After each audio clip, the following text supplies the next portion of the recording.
Hello darlings, how the devil are you? I've got an update on Evil West. As you know, the extended gameplay trailer dropped a little while ago. So I've gone through and I've extracted everything from it. I've got all the details and maybe upcoming features you may have missed. If you don't know what the game is, it is a title from Flying Wild Hog. It is co-op and it is set in the dark western universe. So just imagine a cowboy Van Helsing game and you've pretty much got it. Anyway, there was 10 minutes of gameplay, but there was tons and tons to show. And I gotta say, it looks really well polished. They've obviously taken a lot of influence from other games, and I don't think that's necessarily a bad thing. Gears of War, you're going to hear mentioned quite a bit, and just add a bit of Doom seasoning to the mix as well. So you start off on a small town, but the actual biomes that are, your typical cowboy universe, there wasn't very much. There was an intro bit and then it kind of just went into this dark horror universe pretty quickly. So how the kind of flow of the game works, essentially it is very linear.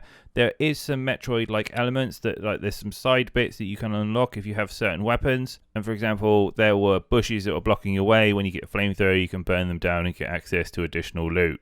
In other uninteresting things, there's also environmental bits and pieces that will help you kill enemies. There's TNT. There's also these weird, casket things with loads of nails in them. I presume they explode when you shoot them. Now, I touched on the levels and the environments early on. So some of the places that come across, there's a lot of hell spaces, very similar to Doom.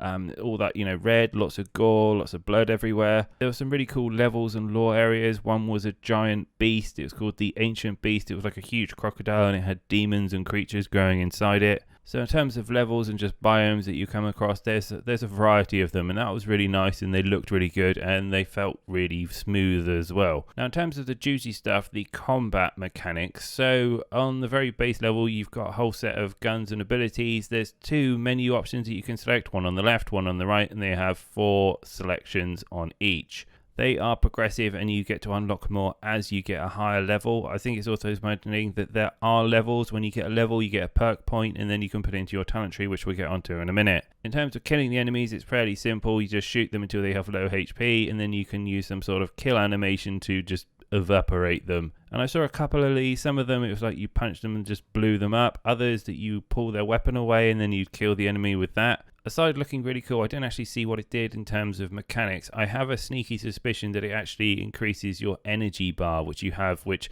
certain abilities require energy to use them. But moving on to the perk system, as already said, every time you level up, you get this perk point. There are 5 trees that you can put points into. So the 5 trees are split off into melee and weapons. In the weapon sections, you had 3 lanes that you could go into, and they mainly revolved around your pistol, precision weapons, and explosions. And to give you an idea of what the kind of talents you get, so in the pistol section, there was one called Rentier Revolver, and that's the main pistol that you see. It's got a single fire and it's got a fan that you can use as well. So the upgrades for this include things like there's one where you can shoot enemies in the air with a single bullet, so you can keep juggling them in the air. This can then get further upgraded, so it's just following a line down into something called 1 bullet shy, which gives you more bullets in your gun. And then this gets upgraded even further into Blaster, which gives you an electric version of the revolver, and it means that the bullets ricochet and also do more damage. Now I think the electric abilities, these are using energy, so you can't just spam them all the time. And I think the nice thing about this is it's just not just a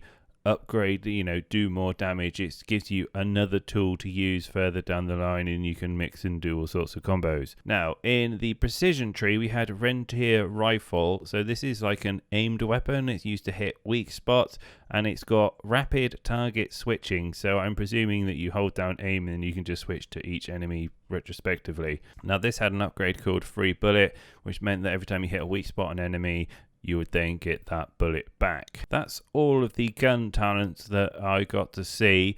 The next one is the melee trees. Now there are 2 of them. Now unlike the weapon trees, there are 4 linear branches that you can go into. Now the top one, it had a talent called Kickoff, which is basically all about launching enemies up and interrupting them as like a stun. And then this gets upgraded into something called Chain of Command, which means that you can chain your melee combos together for more damage. And you do see a lot of the melee action getting used throughout the game.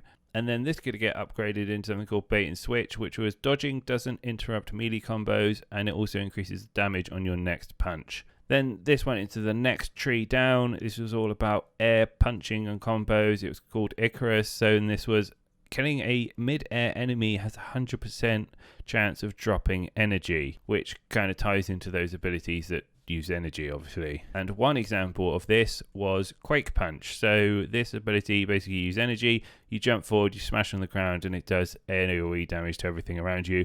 Closer to the enemy, the more AoE damage they receive. And that pretty much it is all of it from the gameplay. Now, this was done by IGN, so I'm going to guess that this wasn't, played to its fullest, showcasing all the different combos you could do. It didn't have a combo system like Devil May Cry, but there definitely was chains and kind of a flow that you could get into once you got the hang of it. And this was more prevalent during the bosses, so like you pick an enemy up, you throw them, you dodge, and then you could do a punching combo and then do an electric combo afterwards.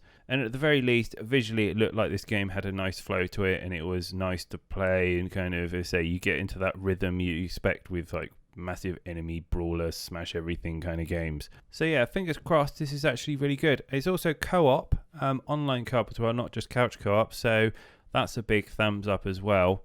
And I think this is a game that a lot of people want to play with their friends. The co-op is actually built into it. It's not just like a side thing. You have a look at the cutscenes. You've got your co-op buddy with you the whole time.